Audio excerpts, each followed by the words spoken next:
A bit of a change of pace here, guys. I was supposed to put this up yesterday, but I'm going through some stuff and I just didn't get around to it. And I was really enjoying the live streams that I was listening to yesterday. You know, it's funny because Dave's subs have said, "Oh, my channel is all about Dave," and that couldn't be further from the truth. In fact, um, my most viewed content in the last 6 weeks have had nothing to do with Dave. In fact, right now, you know, my most viewed content has absolutely nothing to do with Dave at all. And yes, I've gotten some good views in the past with Dave, but right now it's not. He's not the hot topic on my channel. And I'm not saying this is a departure from what I normally do, but it's really funny because even when I'm not talking about Dave, because I'm associated so much with him, because I've done so many videos on Dave, people will come to my channel and they'll talk about him. They'll comment about Dave under videos that have nothing to do with Dave. So anyway, this is an intro, and this podcast is just laid back, grab a cup of coffee, relax. Let's start talking about music. And, obviously with the update with Tupac, I'm pretty sure that 50% of my subs are not really into rap music or anything like that. But that doesn't mean to say you don't know who Tupac is. I think everyone knows who Tupac is.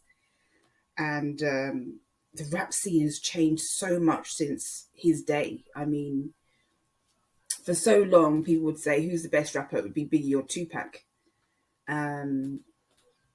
Jay-Z, I think, is the highest selling living rapper. And obviously we know he's married to Beyonce. And the state of rap music right now is very different. I mean, now rappers, they mumble. It's called mumble rap. People like OT Genesis, people like Future, they rap at a very fast pace in a southern style, and they call it mumble rapping. And I wouldn't even try and imitate it, but that is and trap music, which is a subsidiary of rap music. It's associated, but it's a certain style of hip hop and rap is so popular now, and that's what sells. And Tupac didn't make music like that. He made conscious lyrics that you could understand, thought-provoking lyrics. He didn't mumble his rapping. So the rap scene has changed so much. Among my favorite rappers are Nas. Nas is one of the best rappers of all time, in my opinion. Eminem, I don't think that he can be ignored ever. Tupac, Biggie, Jay-Z, Snoop Dogg is my favorite performance rapper. I just love his laid-back style. And, I'm a big music fan, so this new update on Tupac was a great relief to me. And let's get this started. Well, this is a very different show than what I had planned. So apparently there is going to be maybe some justice for Tupac. I'm kind of a little bit, it's all sinking in. I can tell you, Tupac is really an enigma because he's one of these few people. You have to remember, he left this earth when he was 25 years old. That is a very, very young age to leave. And all over the world, people love Tupac. Of people of every race, every ethnicity, creed, culture. You've got people in Bulgaria, who have posters of Tupac on their wall. I've got a friend who she just loved. I mean, I've never met a woman who doesn't find him attractive. I mean, women of all ethnicities, all ages. I had a friend once that she had posters of him all over a wall. I mean, Tupac was unique, talented. Now, he wasn't an angel. I think we can all agree that he was no angel, no saint. And I think he probably is made out to be a saint more than he should be. And I think that he's excused because of his talent and his good looks and his charisma, the charisma that he had. But you see, I thought this was all solved, and I didn't expect this. It was all over the news on Friday evening. I was watching Judge Judy Justice on Amazon, and I was just looking to watch a few episodes of that. And some other episodes of other things, and then I decided to answer some comments that I had on my channel, and then I saw all this Tupac stuff all over the place, and I was like, what?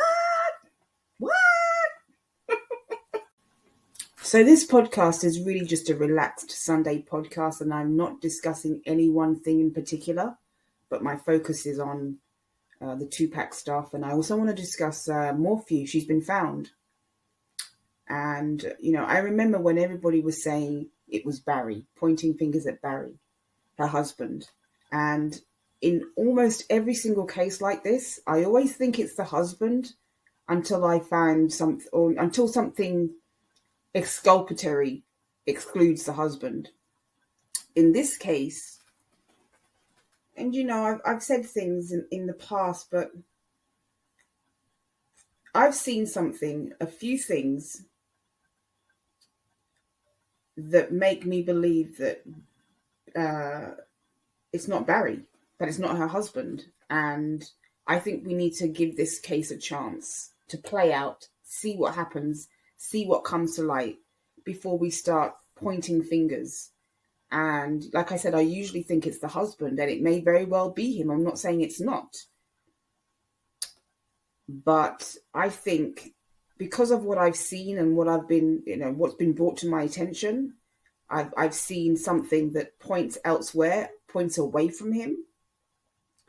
I think we need to give Barry a chance. Now, I know a lot of people are not going to give him a chance, and they just say it's him and he did it and blah, blah, blah. And I say in 99% of cases like this, I usually always think it's the husband. But, I've done a little bit of research, and I've seen something that points to other people, to another person. And I want to give Barry a chance. And let's see what plays out. I'm very, very glad that she's found, even though she was found in the state that she's in. I'm still glad that she's found, because there can be closure. And when somebody's not found, there's no closure. So I'm very glad that there's closure for her family. She was a very attractive woman. She lived a full life. She had daughters. She had a husband. She had a nice life. It's sad that it came to the end that it did, but at least there's going to be closure. So Tupac sold over 75 million records and is considered one of the most influential rappers of all time. He was part of the West Coast rap scene, even though he was born in New York. And I think everyone knows about anyone who knows about this kind of music and this kind of genre of music knows about the East Coast, West Coast rivalry, which was huge. And, some say that Tupac is the greatest of all time. Some say that Jay-Z is the greatest of all time. Some say Nas is the greatest of all time. Some say that Biggie was the greatest of all time. My personal favorite of all time is probably Biggie. There's another rapper that I won't mention, but Biggie gave me One More Chance, which is my favorite song of all time. So in terms of impact, charisma, physique, suave, swag, and conscious lyrics, Tupac is definitely up there for me. He's definitely probably number one. So he had a very lucrative career, and he was signed to Devo Records, which was the co-founder of that record label was Suge Knight, who is now inside and won't be getting out anytime soon. Personally speaking, I think even though that Tupac had a lot of success on the label that he was on, I think he surrounded himself with the wrong people. Suge Knight for one, and a lot of other people. Eminem was on that label, or at least a subsidiary of that label, and Dr. Dre was one of the main producers on that label. And we all know that Dr. Dre is one of the most. I think Dr. Dre is probably a billionaire. The records and the beats that he's produced, he's one of the most genius producers of all time. I think Tupac surrounded himself with the wrong people. I think he was trying to fit in. And I think he had a big mouth, like me, but even more. And I think he said and did a lot of things that he shouldn't have done. That's my personal opinion. So I'm not trying to make Tupac into any kind of saint by any means. On September the 7th, 1996, Tupac attended a Mike Tyson fight in Las Vegas. And the incident actually happened on the Vegas Strip, which caused a lot of people to believe, the police didn't take this seriously because why, or the authorities, the departments that be, didn't take this seriously because, the Vegas Strip is a very, very visible place. And this has been unsolved for so many years. They did a press conference and they said that they took this very seriously and they are happy to have finally caught the person of interest. But it seems to me that he really is the person. But let me just break this down for you and let you all know. This is not the person that actually triggered. This Keefe D was not the person that actually did this himself. He was the mastermind, but it was his nephew, a guy called Orlando Anderson, who has a very uncanny resemblance to Tupac, that actually did this. But Keefe D is the apparent mastermind of this, and they obviously found, by searching his home, evidence that points to him. Otherwise, they wouldn't have had this big press conference, because obviously, this turns out not to be, to lead to nowhere, then they're going to have egg on their faces. So I just wanted to make it clear that it wasn't Keefe D who did this. He was the mastermind, but he wasn't the actual trigger guy. It was his nephew, Orlando Anderson, who is no longer here either. So, this is a complex case in one way, and a not so complex case in another way.